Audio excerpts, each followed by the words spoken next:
everyone. Yes, இன்னைக்கு நம்ம பார்க்குற சப்ஜெக்ட் என்னன்னா ஹைட்ராலிக் ப்ரெஷர் டெஸ்டிங். ஒவ்வொரு ஃபயர் ஆக்சிஸும் நம்ம ரீஃபில் பண்ணுறோம், அது கண்டிஷனில் இருக்கா இல்லையா, நம்ம சேஃப்டி பர்பஸ்க்காக நம்ம ஃபயர் ஆக்சிஸர் கீப் அப் பண்ணுறோம். பட் அதே ஆக்சிஸர் வந்து சேஃப்டியாக இருக்கா, சேஃப்டியாக ப்ராசஸ் எடுக்கிறாங்களா அப்படிங்கிறதுக்கு ஆஸ் பர் ஸ்டாண்டர்ட் நம்மளுக்கு ரெக்கமெண்ட் பண்ணுறது HPT standard IS 2190 2010 previous standard அப்கிரேடாக இருக்குது. 2024க்கு 2010 படி நம்மளுக்கு 3 years ஒன்ஸ் வந்து HPT பண்ணிட்டு இருந்தோம் ABC டைப் ஃபயர் ஆக்சிஸர். இப்போ 2024 படி 5 years ஒன்ஸ் HPT ரெக்கமெண்ட் பண்ண சொல்லியிருக்காங்க. அதோட இம்பார்ட்டன்ட்டும் இன்க்ரீஸ் பண்ணி கொடுத்துருக்காங்க. ரீசன் என்னென்னா ஃபெயிலியர் ஆகிடக்கூடாது. நம்ம ஒரு எமர்ஜென்சி டைமில் ஒரு போர்ட்டபிள் யூனிட் எடுத்து ஒரு ஸ்டார்டிங் சோர்ஸ் ஆஃப் இனிஷியல் ஃபயரை நம்ம கண்ட்ரோல் பண்ணுறதுக்காக இது நம்ம ப்ளேஸ் பண்ணுறோம். அந்த டைமில் அது ஃபெயிலியர் ஆகிடக்கூடாதுங்கிறதுக்காக தான் நம்ம ப்ரீவியஸ் செக் பண்ணுறோம். ஸோ ஒரு எக்ஸ்டிங்ஷரில் எந்த மாதிரி பிரச்சனைகள் வரும்னா பாட்டம் வந்து கரோசன் ஆகிட்டு இருக்கும், இந்த ஓஸ் அண்ட் அக்சசரிஸ் வந்து ப்ராப்பராக இல்லாமல் இருக்கும், அந்த ஓஸ் வந்து மேபி டேமேஜாக இருக்கலாம். இந்த மாதிரி பிரச்சனைகளால் என்ன ஆகுனா ஆட்டோமேட்டிக்காக வந்து சில டேமேஜஸ் ஆகிட்டு ஒரு எமர்ஜென்சிக்கு யூஸ் பண்ணாமல் இருக்கும். ஸோ இந்த மாதிரி ஒரு டெஸ்ட் பண்ணும்போது என்ன ஆகுனா அதோட ட்ரஸ்ட் வந்து அதிகமாகுது அண்ட் மெயின்டெனன்ஸ்குள்ளே வருது. அடுத்து நம்ம வர ஒரு 3 வருஷமாக இருக்கட்டும் 5 வருஷமாக இருக்கட்டும் அந்த அந்த இயர் வரையும் நம்ம ஒரு சேஃப் ஸ்டாண்டர்டுக்குள்ளே நம்ம போயிட்டு இருக்கலாம். ஸோ இப்போ என்ன பண்ணியிருக்கோம் அப்படின்னா ஆஸ்பர் 2190 2010 ஆர் 24 இருக்கட்டும், இது 2 படி என்ன சொல்லுது அப்படின்னா இந்த டெஸ்ட்டுக்கு ஒரு 35 பார் ப்ரெஷர் வந்து சிலிண்டரில் இன்பிட் பண்ண சொல்கிறாங்க. 35 பார் அண்ட் ஆப்ரேட்டிங் ப்ரெஷர்னு பார்த்தீங்கன்னா யூஸ்வலாக ப்ரெஷர் கேஜில் க்ரீன் சென்டராக இருக்கும், அது வந்து பார்த்தீங்கன்னா 15ல் மெயின்டைன் ஆகிட்டு இருக்கும். பட் ஆப்ரேட்டிங் ப்ரெஷருங்கிறது 12 to 18 பார். ஸோ அப்போ டெஸ்டிங் ப்ரெஷருங்கிறது ஏன் 35 அப்படின்னா என்றைக்குமே வந்து ஒரு ஹையர் ரெக்கமெண்ட் போகிறது காரணம் என்னென்னா அது வரையும் இது தாங்கும், அது வரையும் நம்ம இதை எடுத்துகிட்டு போகக்கூடாது. சேஃபர் ஜோன் வந்து 12 to 18ங்கிறது தான் நம்ம வந்து ஆப்ரேட்டிங் ப்ரெஷர். இது டெஸ்டிங் பண்ணுறதுக்காக மட்டும் தான் இந்த ப்ரெஷர் நாங்கள் மெயின்டைன் பண்ண போகிறோம். ஸோ அதே டெஸ்ட் தான் நம்ம இங்கே பண்ண போகிறோம்.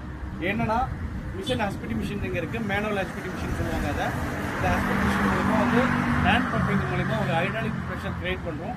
அதுக்குள்ள என்ன ஆகுதுன்னா வந்து மெயின்டைன் ஆக போகுது. அந்த ப்ரெஷர் எதில் மானிட்டர் ஆகும் அப்படின்னா இந்த ப்ரெஷர் கேஜில் மானிட்டர் ஆகும். உங்களுக்கு அப்போ என்ன பண்ண ஸ்லோ பை ஸ்லோ உங்களுக்கு நான் ப்ரெஷர் கொடுக்குறேன்.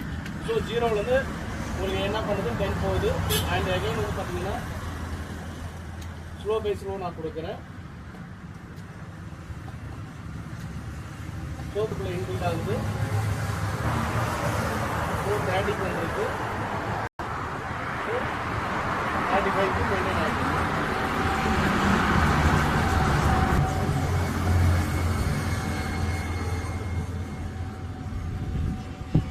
ஸோ 35ல் வச்சுருக்கேன். நான் இப்போ 35லேருந்து என்ன ஆகிட்டு இருக்கு, ரிடியூஸ் ஆகிட்டு இருக்கு. ஸோ ரிடியூஸ் ஆகுது அப்படின்னா சம்திங் எரர் இந்த டைட்னிங் நம்ம மேபி இன்னும் ப்ரெஷர் இன்பில்ட் ஆகும். 25ல் வந்து இப்போ நான் ப்ரெஷர் கொடுத்துருக்கேன். எகைன் 10 பார் ப்ரெஷர் வேணும்னுக்கு இதுவரை லீக் எதுவும் சிலிண்டரில் ஃபைண்ட் பண்ண முடியல. ஸோ இப்போ இது மேனுவல் ப்ரெஷருங்கிறதுனால நம்ம அக்யூரேசியாக கொடுக்க முடியாது. அந்த ப்ரெஷர் வேக்கண்ட் ஆகிற வரையும் நம்ம வெயிட் பண்ணணும். ஸோ அப் டு இப்போ 40ல் ப்ரெஷர் மெயின்டைன் இருக்குது. 35, 36, 37, 38 இருக்குது. நம்ம மேனுவலாக கொடுக்கும்போது அக்யூரேசி கொஞ்சம் கம்மியாக இருக்கும். பட் ஹையர் ஸ்டடி பண்ணுறது இட்ஸ் ஓகே. 35ங்கிறது it is a certificate pressure. So அந்த ப்ரெஷர் நம்மளை மெயின்டைன் ஆகிட்டு ஸோ இப்போ நீங்கள் பார்த்தீங்கன்னா கேட்டு பார்த்தா தெரியும் 35ல் அது இடம் நம்ம ஸ்டாப் பண்ணும்போது 40ல் இருந்தது, இப்போ 35ல் மெயின்டைன் ஆகிடுச்சு. ஸோ சிலிண்டர் பார்த்தீங்கன்னா உள்ளுக்குள்ளே வாட்டர் ஃபில் பண்ணியிருக்கேன். வாட்டர் ஃபில் பண்ணது இல்லாமல் 35 டெஸ்டிங் ப்ரெஷர் வந்து உள்ளே கொடுத்துருக்கேன். அந்த ப்ரெஷர் வந்து இன்பில்ட் ஆகிருக்கு. சிலிண்டரில் எந்த ஒரு லீக்கேஜும் எந்த ஒரு டேமேஜும் ஃபைண்ட் பண்ணல. ஸோ இது எவ்வளோ நேரம் நம்ம பண்ணலாம் அப்படின்னா 2.5 minutes ஜஸ்ட் ஹோல்ட் சிலிண்டர். ஏன் 2.5 minutes இருக்கான்னா அது வரையும் அந்த ப்ரெஷர் தாங்குதா உள்ள அப்படிங்கிறத நம்ம செக் பண்ணணும். அப்போ 2.5 minutes முடிஞ்சிச்சுன்னா டெஸ்ட் ஓகே வேணா ஓகே கிடையாது.